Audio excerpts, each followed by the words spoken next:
Hello everyone. तो आज हम पढ़ने वाले हैं digestive system. Digestive system body का ऐसा सिस्टम होता है जो डाइजेशन एंड एब्जॉर्प्शन करता है। डाइजेस्टिव सिस्टम डाइजेशन एब्जॉर्प्शन दोनों करता है फूड का। अब अपन एक एक देखते हैं डाइजेशन क्या होता है और एब्जॉर्प्शन क्या होता है। तो डाइजेशन होता है कि जो फूड होता है अपना वो कॉम्प्लेक्स सब्सटेंस में होता है जिसको अपनी बॉडी एब्जॉर्ब नहीं कर पाती। जैसे ये फूड हो गया तो इसको अपनी बॉडी क्या है छोटे छोटे पार्टिकल्स में तोड़ती है, एब्जॉर्ब करने लायक बना देती है उनको। तो ये छोटे छोटे पार्टिकल एब्जॉर्ब हो जाते हैं अपने डाइजेस्टिव सिस्टम में और ये कॉम्प्लेक्स होते हैं। तो ये जो प्रोसेस है ना इसको बोलते हैं अपन डाइजेशन। तो डाइजेशन की डेफिनेशन क्या हो गई कि जो फूड के कॉम्प्लेक्स सब्सटेंस है ना उनका कन्वर्जन जो इजी सब्सटेंस सिंपल सब्सटेंस में जो कि एब्जॉर्ब हो जाए बॉडी के थ्रू। तो ये हो गया डाइजेशन। अब अपन देखते हैं एब्जॉर्प्शन। एब्जॉर्प्शन क्या होता है? एब्जॉर्प्शन होता है अब जैसे अपन ने फूड को सिंपल सब्सटेंस में तोड़ तो लिया एब्जॉर्ब करने लायक। अब एब्जॉर्प्शन होता है कि डाइजेस्टिव सिस्टम होता है वहाँ से फूड एब्जॉर्ब होकर ब्लड में जाता है। अब ब्लड के अंदर वो सर्कुलेट होता है सर्कुलेटरी सिस्टम के थ्रू और वो टिश्यूज़ तक जाता है और वहाँ से वो एनर्जी बनाने के काम में आता है मेटाबॉलिज्म के थ्रू। तो इसलिए फूड रिक्वायर्ड होता है। फूड ज़रूरी क्यों होता है? क्योंकि उससे उसकी मेटाबॉलिज्म से एनर्जी चाहिए बॉडी को और बहुत सारे फूड के सब्सटेंस वो अपने जो बॉडी की स्ट्रक्चर के फॉर्मेशन में भी काम आते हैं। तो इसलिए फूड नेसेसरी होता है, इसेंशियल होता है बॉडी के लिए। अब फूड के अपन कंपोनेंट देख लेते हैं। फूड के कंपोनेंट क्या क्या होते हैं? जैसे कार्बोहाइड्रेट होता है फूड के अंदर और प्रोटीन्स होती हैं, फैट्स होते हैं और मिनरल्स होते हैं और विटामिन्स होते हैं। ये होते हैं मोस्टली जो फूड के अंदर होता है वो कार्बोहाइड्रेट होता है और मिनरल्स और जो विटामिन्स होते हैं वो ट्रेस अमाउंट में पाए जाते हैं, कम होते हैं, कम मात्रा में होते हैं लेकिन फिर भी इफ़ेक्टिव होते हैं मिनरल्स और विटामिन्स। इनकी कमी से बहुत सारे डिजीज़ हो जाते हैं, अधिकता से हो जाते हैं। तो ये क्या है, अपन ने जो डाइजेशन देखा वो दो टाइप का होता है, एक तो मैकेनिकल और एक होता है केमिकल। अब दोनों में क्या डिफरेंस होता है? फूड को तोड़ना है, एक तो मशीनरी से तोड़ेंगे वो मैकेनिकल होगा, जैसे अपन फूड को टीथ से, टंग से और जो अपने जो डाइजेस्टिव सिस्टम में मूवमेंट्स होती है उनके थ्रू अपन तोड़ते हैं तो वो तो हो जाता है मैकेनिकल डाइजेशन। और केमिकल के अंदर क्या करते हैं अपन, जो केमिकल्स की मदद से फूड को तोड़ते हैं, जैसे एंजाइम्स हो गए, बहुत सारे एंजाइम्स होते हैं वो फूड को तोड़ते हैं तो सिंपल सब्सटेंस में बदल देते हैं फूड को। तो ये हो गया दो टाइप के डाइजेशन। अब जो ये डाइजेशन और एब्जॉर्प्शन होता है अपना वो डाइजेस्टिव सिस्टम के अंदर होता है। अब अपन डाइजेस्टिव सिस्टम देखते हैं पूरा कि क्या क्या स्ट्रक्चर्स होती हैं डाइजेस्टिव सिस्टम के अंदर। अब दो चीज़ें होती हैं, एक तो एनाटॉमी और एक फिजियोलॉजी। तो एनाटॉमी होती है किसी भी चीज़ का ऑर्गेनाइजेशन। तो अपन पहले एनाटॉमी देखेंगे कि किस किस स्ट्रक्चर से बना होता है। फिजियोलॉजी होती है मतलब कैसे वर्क करता है कोई सिस्टम, वो उसकी फिजियोलॉजी होती है। फिर अपन इसकी फिजियोलॉजी देखेंगे जिसके अंदर अपन डाइजेशन और एब्जॉर्प्शन पढ़ेंगे पूरा डिटेल के अंदर कि कहाँ क्या डाइजेशन होता है कौन से पार्ट में और कहाँ क्या एब्जॉर्ब होता है कौन से पार्ट में। तो वो अपन बाद में देखेंगे। पहले अपन इसका ऑर्गेनाइजेशन एनाटॉमी देख लेते हैं डाइजेस्टिव सिस्टम की। तो डाइजेस्टिव सिस्टम को अपन दो पार्ट्स में पढ़ते हैं, एक तो एलिमेंट्री कैनाल और एक डाइजेस्टिव ग्लैंड्स। एलिमेंट्री कैनाल होती है जो माउथ से लेके अपना एनएस तक का टनल होता है पूरा, जिसके अंदर फूड ट्रेवल करता है, उसको अपन एलिमेंट्री कैनाल बोलते हैं। और डाइजेस्टिव ग्लैंड्स क्या होती है? डाइजेस्टिव ग्लैंड्स एक तो liver, pancreas, gall bladder and salivary glands होती है। ये सारी ग्लैंड्स सिक्रेशन करती है और वो अपने डाइजेशन में हेल्प करता है। तो एलिमेंट्री कैनाल माउथ से स्टार्ट होती है। अब इसके अंदर क्या क्या आता है? माउथ कैविटी, माउथ के बाद माउथ कैविटी को अपन ओरल कैविटी या बक्कल कैविटी बोलते हैं। और फिर माउथ कैविटी के बाद आता है अपना फेरिंग्स, जो एयर और फूड के लिए कॉमन पैसेज होता है। फिर इसके बाद अपनी ईसोफेगस, इसके बाद स्टोमक आता है, फिर इसके बाद इंटेस्टाइन आती है।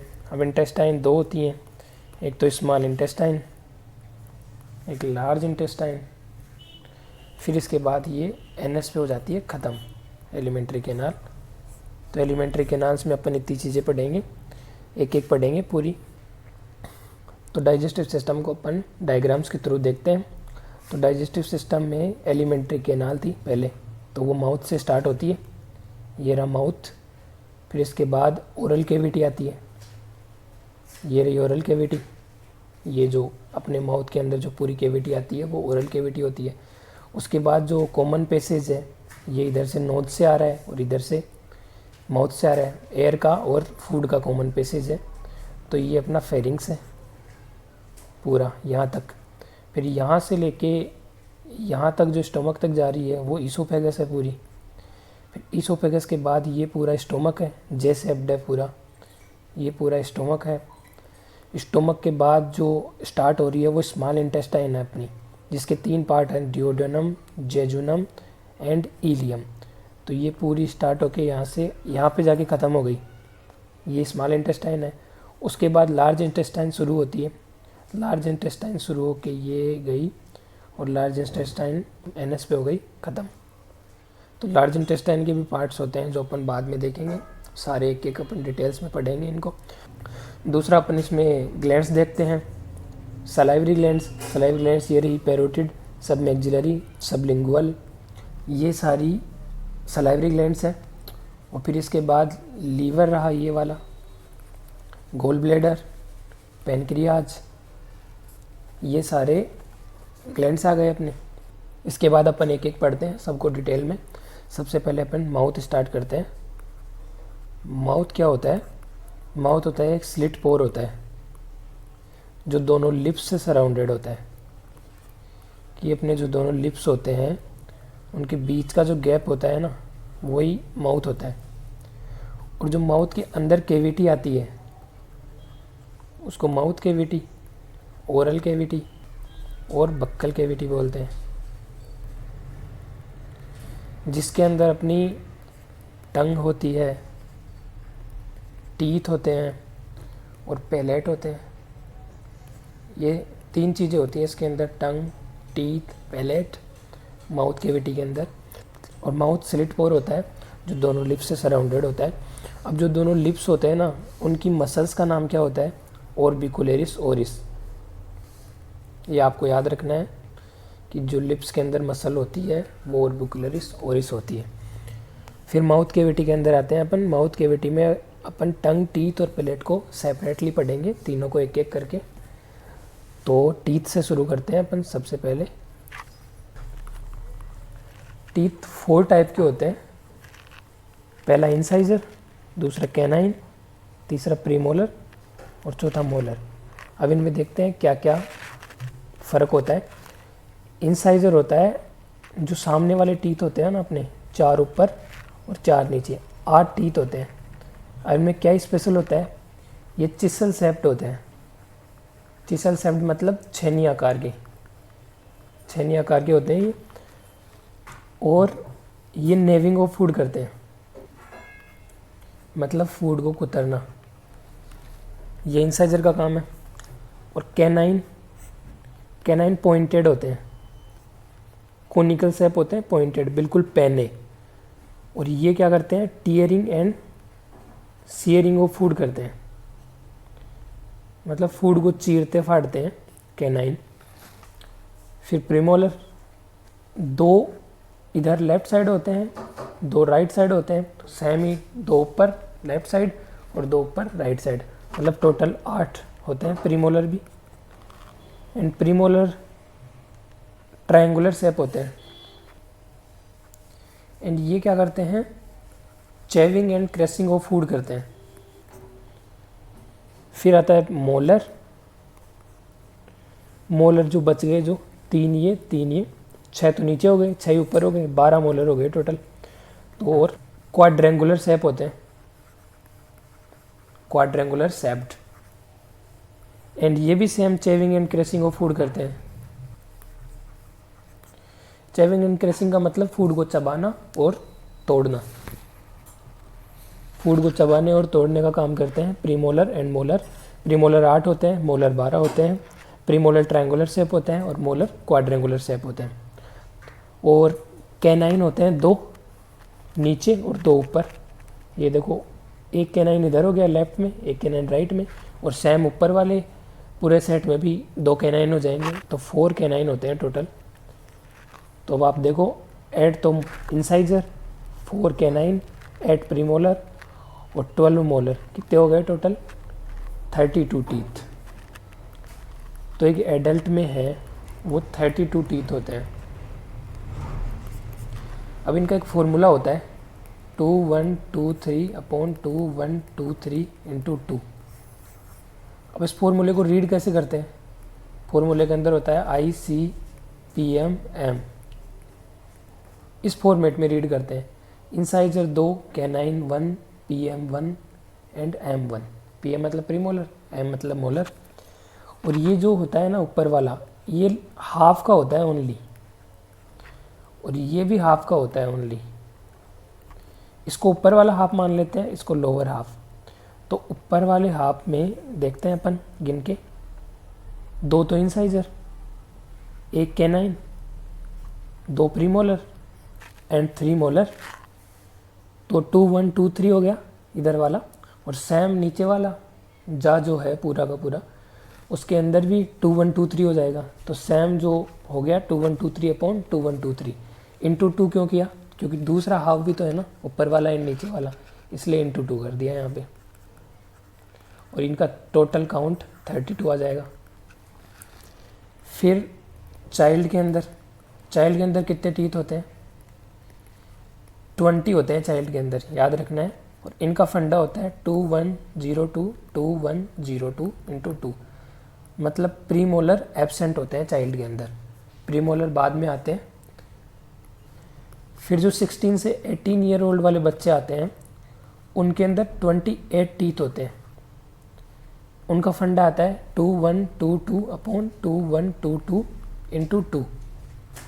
ये उनका फंडा आता है। मतलब उनके अंदर एक मोलर आना बाकी रहता है, जिसको अपन अक्कल दाढ़ बोलते हैं। सुना होगा ये कि अक्कल दाढ़ आती है बाद में, 18 ईयर के बाद आती है, तो वही अक्कल दाढ़ है जो बाद में आती है, लास्ट वाला मोलर, 3rd मोलर। तो ये अपने टीथ का फॉर्मूला भी हो गया, टाइप्स भी हो गए। नेक्स्ट अपन टीथ की स्ट्रक्चर देखते हैं। स्ट्रक्चर के अंदर अपन टीथ को 3 पार्ट्स में डिवाइड करते हैं, crown, neck and root. Crown वाला पार्ट कौन सा होता है? जो गम के बाहर होता है, जो अपने मसूड़े होते हैं उनसे बाहर अपन को जो दिखाई देता है वो क्राउन वाला पार्ट होता है। और जो मसूड़ों के अंदर होता है, अपने गम्स के अंदर होता है, वो नेक होता है। और फिर जो अपने सॉकेट में होता है, जो बोन्स का सॉकेट होता है ना, उसके अंदर होता है वो रूट होता है, रूट वाला पार्ट। तो ये 3 पार्ट्स होते हैं स्ट्रक्चर के अंदर। नेक्स्ट जो टीथ की सबसे आउटर कवरिंग होती है उसको इनेमल बोलते हैं, जो कि हार्डेस्ट मटेरियल है, हार्डेस्ट मटेरियल है पूरे एनिमल किंगडम का। इनेमल को कौन सिक्रेट करता है? एमिलोब्लास्ट सेल। टीथ के अंदर जो एमिलोब्लास्ट सेल आती है यहाँ पे, वो इनेमल को सिक्रेट करती है। इनेमल के जस्ट नीचे फिर क्या आता है? डेंटिन। जो डेंटिन वाला पार्ट होता है उसको ओडेंडोब्लास्ट सेल सिक्रेट करती है। फिर डेंटिन के जस्ट नीचे वाला पार्ट होता है, एक केविटी होती है जिसको अपन पल्प चैम्बर बोलते हैं या पल्प केविटी बोलते हैं, जिसके अंदर ब्लड वेसल्स होती है, नर्व्स होती है, जैसे आर्टरी, वेन, नर्व्स, जो क्या करती है? ब्लड सप्लाई करती है, नर्व सप्लाई करती है टीथ को। और ये जो है ना, यहाँ से एक अपर्चर होता है, उससे पास होती है अपने सॉकेट के अंदर जो वेसल्स वगैरह होती है। तो ये टीथ की स्ट्रक्चर होती है। बस इसमें आपको याद रखना है, एक तो इनेमल याद रखना है कि इनेमल हार्डेस्ट मटेरियल होता है एनिमल किंगडम में और टीथ की आउटर कवरिंग बनाता है। एक आपको पल्प केविटी याद रखनी है जिसके अंदर ब्लड वेसल, नर्व होती है। और आपको याद रखना है कि क्राउन, नेक और रूट 3 पार्ट होते हैं। क्राउन वाला बाहर वाला, नेक वाला गम्स के अंदर वाला, रूट वाला सॉकेट के अंदर वाला। नेक्स्ट अपन टंग पढ़ते हैं। टंग एक मस्कुलर ऑर्गन होता है, जैसा कि आपको पता है। जो अपनी जो ओरल केविटी है, ओरल केविटी के फ्लोर में होता है। और ये ओरल केविटी से किससे जुड़ा होता है? फ्रेनुलम से। ये आपको याद रखना है। एक स्ट्रक्चर होती है फ्रेनुलम, उसके थ्रू जुड़ा होता है ओरल केविटी से। एंड ये टंग की स्ट्रक्चर बना देता हूँ मैं यहाँ पे। टंग के अंदर एक लाइनिंग आती है ऐसी, जहाँ से ये जुड़ता है ओरल कैविटी से, और इसके जो पीछे वाला पार्ट होता है ना वो फेरिंग्स के अंदर होता है, और जो आगे वाला पार्ट अपने ओरल कैविटी के अंदर होता है ये वाला पार्ट। ये एंटीरियर 2/3 पार्ट आता है जो कि अपना ओरल कैविटी में होता है।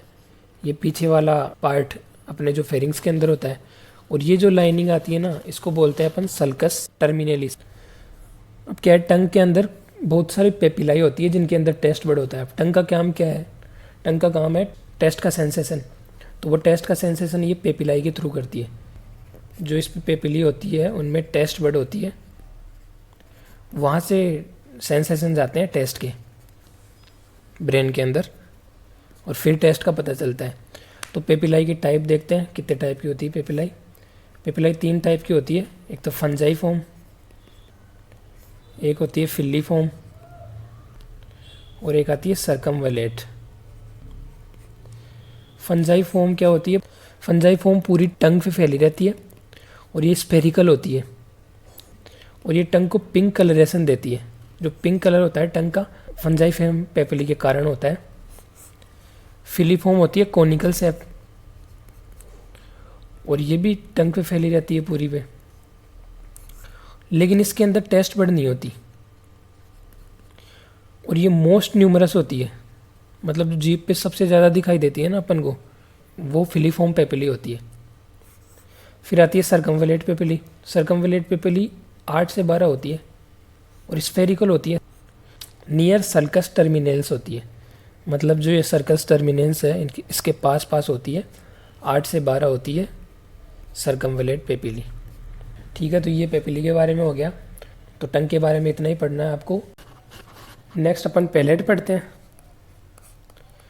तो पैलेट क्या बनाता है, रूफ। ये जो आपको दिख रहा है डायग्राम में यहाँ पे, ये पैलेट है पूरा। अब पैलेट 2 होते हैं, हार्ड पैलेट, सॉफ्ट पैलेट। दोनों रूफ बना रहे हैं माउथ कैविटी की। तो हार्ड पैलेट बनता है बोन से, इसलिए हार्ड होता है ये, इसके अंदर बोन्स होती है। और ये सॉफ्ट पैलेट बनता है मसल्स से। इन दोनों को आप फील कर सकते हो अपनी माउथ कैविटी में अपनी टंग से। रूफ के ऊपर फील होंगे आपको। जो आगे अपने टीथ के बाद जो हार्ड फील होगा वो हार्ड पैलेट है। उसके आगे देखो आप, उसके आगे सॉफ्ट फील होगा वो सॉफ्ट पैलेट है।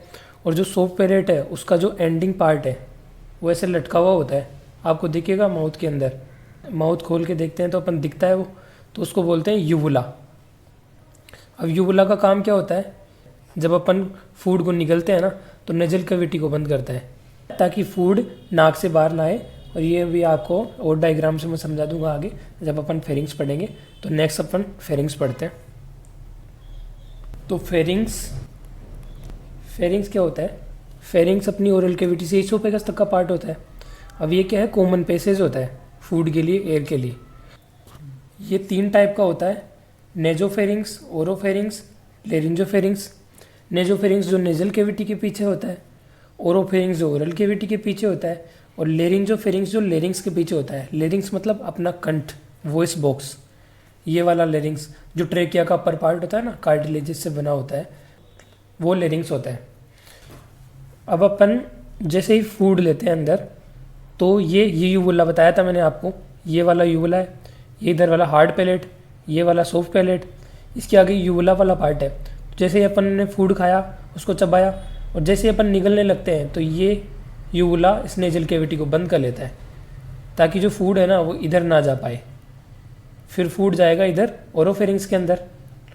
अब फिर ये जो फोल्ड आपको दिख रहा है ये है एपिग्लोटिस, और ये बना होता है कार्टिलेज से, और ये कवर करता है ट्रेकिया को। ट्रेकिया के अपर पार्ट पे होता है, ये लेरिंग्स पे लगा होता है, लेरिंग्स का ही पार्ट होता है ये। तो ये जैसे ही फूड आएगा ना, ये ट्रेकिया को बंद कर लेगा ताकि फूड अपना रेस्पिरेटरी सिस्टम में ना जाए, और फूड सीधा इसोफेगस से चला जाता है नीचे। ये जो पीछे वाली दिख रही है आपको इसोफेगस है, आगे वाली ट्रेकिया है। तो ये फूड चला जाएगा आपका नीचे। ये आपको फेरिंग्स में इतना ही पढ़ना है कि 3 पार्ट होते हैं, nasopharynx, oropharynx, laryngopharynx. Nasopharynx nasal cavity के पीछे, ओरोफेरिंग्स ओरल कैविटी के पीछे, लेरिंजोफेरिंग्स लेरिंग्स के पीछे। एंड जो यूवुला होता है वो फूड निकलते टाइम नेजल कैविटी को बंद करता है, और जो एपिग्लोटिस होता है वो फूड निकलते टाइम अपनी ट्रेकिया को बंद करता है ताकि फूड सीधा ईसोफेगस में चला जाए। ठीक है, नेक्स्ट अपन ईसोफेगस देखते हैं। ईसोफेगस को अपन इस डायग्राम से देखते हैं। यहाँ तक था फेरिंग्स अपना, यहाँ से अपनी ईसोफेगस स्टार्ट होती है और यहाँ पे ख़त्म होती है स्टोमक तक। तो ये वाला पार्ट पूरा ईसोफेगस है। ईसोफेगस एक थिन मस्कुलर ट्यूब होती है, थिन एंड मस्कुलर ट्यूब। अब इसके अंदर जो फूड आ गया वो नीचे गति करता है स्टोमक के अंदर पेरिस्टालसिस मूवमेंट के थ्रू, जो मैं आपको बताऊंगा क्या होती है पेरिस्टालसिस मूवमेंट। तो वो मूवमेंट्स के थ्रू नीचे जाता है और फिर यहाँ पे जो स्टोमक के अंदर जाता है ना, तो यहाँ पे एक स्पिंक्टर होती है। स्पिंक्टर क्या होती है? वो कंट्रोल करती है मसल्स का एक जो ऐसे घेरा होता है उसके ऊपर, जो कंट्रोल करती है फूड का स्टोमक में जाना। ऑलवेज बंद रहती है वो, लेकिन जैसे ही फूड आता है ना वो खुल जाती है, रिलैक्स हो जाती है और वो नीचे फूड चला जाता है। तो ये स्पिंक्टर होती है ना, वो गैस्ट्रो ईसोफेजियल स्पिंक्टर होती है। गैस्ट्रस अपन स्टोमक को ही बोलते हैं। जो गैस्ट्रस वर्ड है ना वो बायोलॉजिकल वर्ड है, वो स्टोमक के लिए होता है। तो ईसोफेगस में आपको इतना याद रखना है, थिन मस्कुलर ट्यूब होती है। ईसोफेगस से स्टोमक में जाने को कंट्रोल करता है स्पिंक्टर, एक गैस्ट्रो ईसोफेजियल स्पिंक्टर। ठीक है, अब नेक्स्ट अपने स्टोमक देखते हैं। स्टोमक ये जो आपको दिख रहा है डायग्राम, वो स्टोमक का डायग्राम है, यहाँ से लेके यहाँ तक। तो ये स्टोमक है। स्टोमक जे शेप्ड मस्कुलर बैग होता है। बैग लाइक स्ट्रक्चर होती है इसकी, जो कि जे शेप्ड होती है। इसका काम क्या होता है? फूड को स्टोर करना। ये 4 से 5 ओवर तक फूड को स्टोर करके रखता है। जैसे अपन खाना खाते हैं वो स्टोमक में जाके ठहर जाता है अपने, फिर वो 4 से 5 घंटे बाद आगे जाता है इंटेस्टाइन के अंदर। फिर जैसा मैंने आपको बताया कि ये ईसोफेगस से फूड आता है स्टोमक में, वो कंट्रोल होता है एक स्पिंक्टर के द्वारा। उसको अपन बोलते हैं गैस्ट्रो ईसोफेजियल स्पिंक्टर। और यहाँ से जो एग्जिट होता है उसको क्या बोलेंगे? यहाँ भी एक स्पिंक्टर आता है, उसको अपन बोल देंगे गैस्ट्रो ड्यूओडेनल स्पिंक्टर। ये गैस्ट्रस से ड्यूडेनम में जाने को प्रिवेंट कर रहा है, मतलब कंट्रोल कर रहा है। तो ये जो गैस्ट्रो ड्यूडेनल स्पिंक्टर है इसको अपन पाइलोरिक ओरिफिस भी बोलते हैं। और जो ऊपर वाला है गैस्ट्रो ईसोफेजियल स्पिंक्टर, उसको अपन कार्डियक ओरिफिस भी बोलते हैं। अब स्टोमक के अपन पार्ट्स देखते हैं। स्टोमक के पार्ट होते हैं, जैसे एक तो फंडस पार्ट होता है स्टोमक का, एक कार्डियक पार्ट होता है, एक बॉडी पार्ट होती है, एक पाइलोरिक पार्ट होते हैं। 4 पार्ट होते हैं स्टोमक के। अब कौन सा कहाँ से कहाँ तक होता है? जहाँ पे ये ईसोफेगस की ओपनिंग होती है ना, उससे ऊपर वाला पार्ट फंडस पार्ट होता है, और जहाँ ये ओपनिंग होती है उधर वाला कार्डियक पार्ट होता है। ये वाला कार्डियक पार्ट है। और नीचे वाला जो ड्यूडेनम के पास में होता है ना, वो पाइलोरिक पार्ट है नीचे वाला। और जो बच गया पार्ट, रेस्ट पार्ट, वो क्या है? बॉडी है स्टोमक का। तो 4 पार्ट में अपन स्टोमक को डिवाइड करते हैं। और स्टोमक के अंदर फूड स्टोर होता है, जे शेप्ड होता है, मस्कुलर बैग होता है, 2 स्पिंक्टर होते हैं इसके अंदर, जो एक तो ईसोफेगस से स्टोमक के बीच में होता है, एक ड्यूडेनम से स्टोमक के बीच में होता है। अब स्टोमक के अंदर गैस्ट्रिक ग्लैंड्स होती है, जो क्या करती है? गैस्ट्रिक जूस का सिक्रेशन करती है। ये गैस्ट्रिक जूस फूड के डाइजेशन में हेल्प करता है। अब ये गैस्ट्रिक जूस कौन कौन सी ग्लैंड सिक्रेट करती है, कौन कौन सी सेल सिक्रेट करती है, वो अपन देखते हैं। जो स्टोमक की वाल के अंदर आती है, एक तो म्यूकस नेक सेल। ये किसको सिक्रेट करेगी? म्यूकस को। म्यूकस का काम क्या है? लुब्रिकेट करना एंड प्रिवेंट करना स्टोमक की वाल को अंदर से, HCl से प्रिवेंट करना। अब वो HCl किसके द्वारा सिक्रेट होता है? एक आती है ऑक्जेंटिक सेल। ये ऑक्जेंटिक सेल HCl का सिक्रेशन करती है। अब ऑक्जेंटिक सेल को पेराइटल सेल भी बोलते हैं। ये क्वेश्चन आया हुआ है कि HCl किसके द्वारा सिक्रेट होता है, ऑक्जेंटिक या पेराइटल सेल के थ्रू। तो ये HCl को सिक्रेट करती है एंड नेज फैक्टर को भी। नेज फैक्टर एक फैक्टर होता है जो किसके लिए ज़रूरी होता है? विटामिन B12 के लिए। जो विटामिन B12 का एब्जॉर्प्शन होता है ना, उसके लिए ज़रूरी होता है। मैच फैक्टर नहीं होगा तो विटामिन B12 का एब्जॉर्प्शन नहीं होगा। तो विटामिन B12 के एब्जॉर्प्शन के लिए नेच फैक्टर ज़रूरी होता है, और HCl और नेच फैक्टर को सिक्रेट करती है ऑक्जेंटिक या पैराइटल सेल, जो कि स्टोमक की वॉल में होती है। म्यूकस नेक सेल म्यूकस को सिक्रेट करती है। अब ये म्यूकस के दो काम होते हैं यहाँ पे, एक तो ये लुब्रिकेट करता है स्टोमक को, और एक ये जो HCl है ना, ये एसिडिक बना देता है। तो इस वजह से जो इसकी स्टोमक की वॉल है ना, उसमें घाव पड़ सकते हैं या फिर डिजनरेट हो सकती है, तो उससे प्रिवेंट करता है म्यूकस। नेक्स्ट इसके अंदर होती है पेप्टिक सेल, जो कि चीफ सेल होती है। इनको पेप्टिक या चीफ सेल बोलते हैं। यह पेप्सिनोजन सिक्रेट करती है। पेप्सिनोजन क्या है? पेप्सिनोजन एक प्रो एंजाइम है। प्रो एंजाइम क्या चीज़ होती है? प्रो एंजाइम एंजाइम नहीं होता, एंजाइम का प्रिकर्सर होता है, एंजाइम का पहले वाला रूप होता है। मतलब प्रो एंजाइम पे कुछ चीज़ें काम करेंगी, फिर उसको एंजाइम में बनाएंगी। तो इसका मेन एंजाइम क्या है? पेप्सिन। ये पेप्सिन बनेगा पेप्सिनोजन से, जिसको कौन बनाएगा? अपना HCl बना देगा। ये HCl है, इसका काम है कि पेप्सिनोजन को ये पेप्सिन में कन्वर्ट करेगा, और ये पेप्सिनोजन पेप्टिक सेल या चीफ सेल है ना, वो सिक्रेट करती है।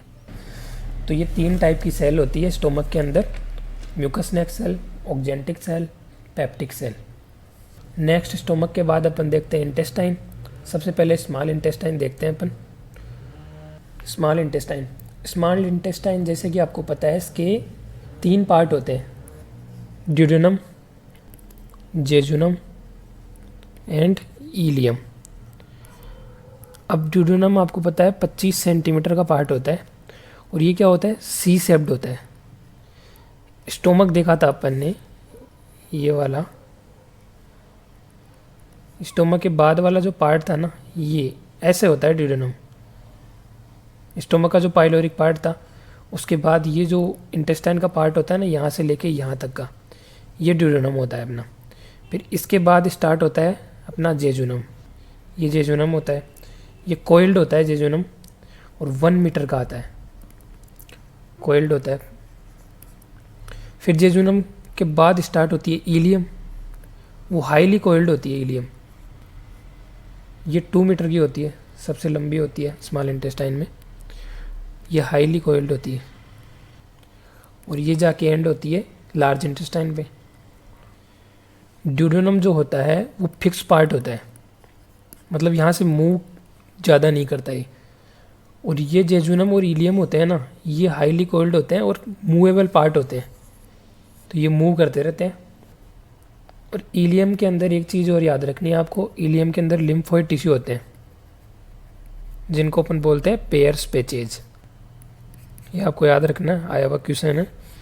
इलियम के अंदर पेयर्स पैचेज होते हैं। तो स्मॉल इंटेस्टाइन के अंदर आपको ये चीज़ें याद रखनी है: duodenum, jejunum, ileum. 25 centimetre duodenum होती है, सी शेप्ड होती है, फिक्स होती है। जेजुनम 1 मीटर की होती है, कोइल्ड होती है। इलियम 2 मीटर की होती है, हाईली कोइल्ड होती है। लिम्फोइड टिश्यू होता है इसके अंदर, पेयर्स पैचेज। अब स्मॉल इंटेस्टाइन में एब्जॉर्प्शन होता है, मैक्सिमम एब्जॉर्प्शन। इसके क्या रीज़न है? इसके रीज़न एक तो इसका लेंथ ज़्यादा है, लेंथ ही ज़्यादा है, तो यहाँ पे फूड को आराम से एरिया अच्छा मिल पाता है। दूसरा, इसका सरफेस एरिया इंक्रीज रहता है। क्यों? क्योंकि एक तो इसके अंदर विलाइज आती है, माइक्रो विलाइज आती है, मतलब फिंगर लाइक प्रोजेक्शन होते हैं इसके अंदर, जहाँ से फूड ज़्यादा एब्जॉर्ब हो पाता है, क्योंकि सरफेस एरिया बढ़ जाता है। इस वजह से क्या है, यहाँ पे मैक्सिमम एब्जॉर्प्शन होता है। एक तो लेंथ ज़्यादा है, एक यहाँ पे एरिया ज़्यादा है, और एक यहाँ पे फूड का स्टे लॉन्ग टाइम तक होता है। तो ये आपको स्मॉल इंटेस्टाइन के बारे में इतना ही पढ़ना है। फिर नेक्स्ट अपन लार्ज इंटेस्टाइन देखते हैं। अब लार्ज इंटेस्टाइन के भी 3 पार्ट होते हैं: सीकम, कोलोन एंड रेक्टम। अब इसको अपन डायग्राम से देखते हैं।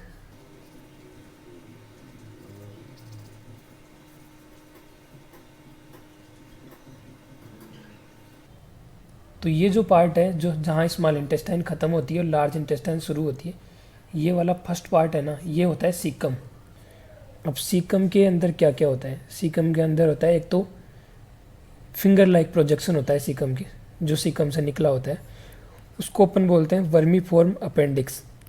अपेंडिक्स निकली होती है जो कि वेस्टिजियल ऑर्गन है, ह्यूमन के अंदर वेस्टिजियल ऑर्गन है जिसका कोई काम नहीं है, वर्मीफॉर्म अपेंडिक्स। सीकम के अंदर बहुत सारे माइक्रो ऑर्गेनिज्म होते हैं, सिम्बायोसिस रखते हैं ह्यूमन के साथ, मतलब दोनों को बेनिफिट रहता है, ह्यूमन को बैक्टीरिया से, बैक्टीरिया को ह्यूमन से।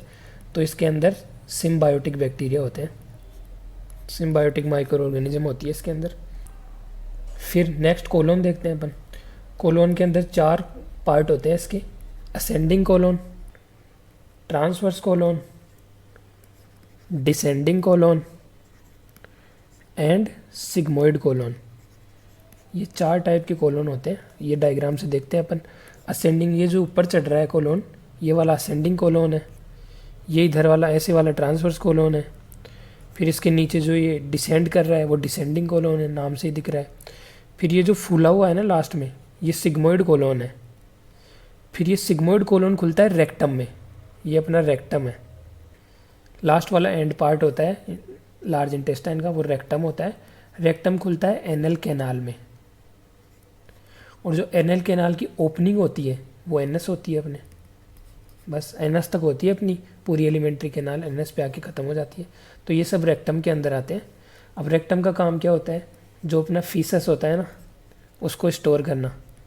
फूड अपना डाइजेशन हो गया था, एब्जॉर्प्शन अपना स्मॉल इंटेस्टाइन में हो गया था, लार्ज इंटेस्टाइन में कुछ खास एब्जॉर्प्शन नहीं होता, यहाँ पे बस फीसस ही रहता है।